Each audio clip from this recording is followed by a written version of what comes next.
Surrogacy पर supreme court का बड़ा फैसला, मां बनने का हक अब औरत के अपने हाथ में। नमस्कार दोस्तों, आइए आज इस विषय पर चर्चा करते हैं। सोचिए, अगर कोई और यह तय करे एक औरत कब मां बनेगी, कैसे बनेगी, तो क्या वो सच में आजाद है? सुप्रीम कोर्ट ने कहा नहीं, मां बनना या न बनना यह फैसला सिर्फ औरत का अपना अधिकार है। सबसे पहले एक आसान भाषा में सरोगेसी क्या होता है उसे समझते हैं। सरोगेसी का मतलब होता है जब एक औरत किसी दूसरी औरत या परिवार के लिए बच्चा जनती है। जैसे अगर किसी महिला के गर्भाशय में दिक्कत है या किसी कारणवश वह खुद प्रेग्नेंट नहीं हो सकती, तो दूसरी महिला सरोगेट मदर अपने गर्भ में वह बच्चा रखती है।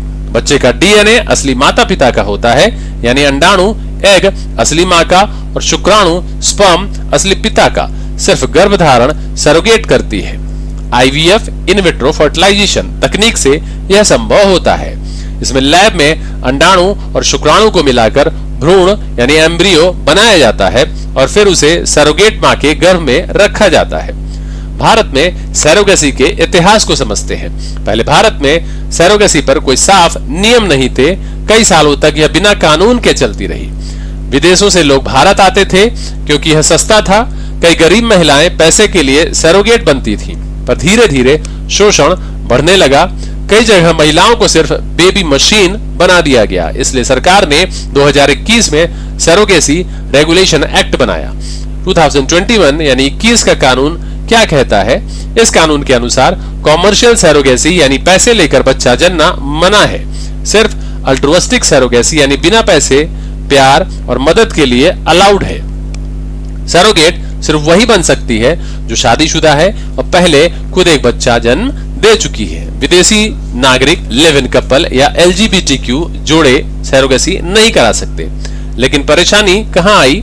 इस कानून के बाद कुछ महिलाएं फंस गई क्योंकि कई डॉक्टर और अधिकारी यह तय करने लगे कौन मां बनने लायक है और कौन नहीं। कई महिलाओं को अपने ही अंडाणु यानी एग से बच्चा पैदा करने में अनुमति नहीं मिली। कुछ को आईवीएफ की प्रक्रिया से रोक दिया गया, यानी मां बनने का हक फिर किसी और के हाथ में चला गया। सुप्रीम कोर्ट का 2025 का ऐतिहासिक फैसला आया। 2025 में सुप्रीम कोर्ट ने एक बड़ा फैसला दिया है। कोर्ट ने कहा औरत का शरीर उसका हक है, किसी को यह अधिकार नहीं वह उसे मां बनने से रोके।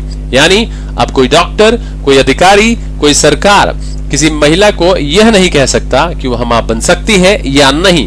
यह फैसला भारतीय संविधान के अनुच्छेद 21 यानी 21 से जुड़ा है। जीवन का अधिकार में आता है गरिमा और अपनी पसंद से जीने का हक।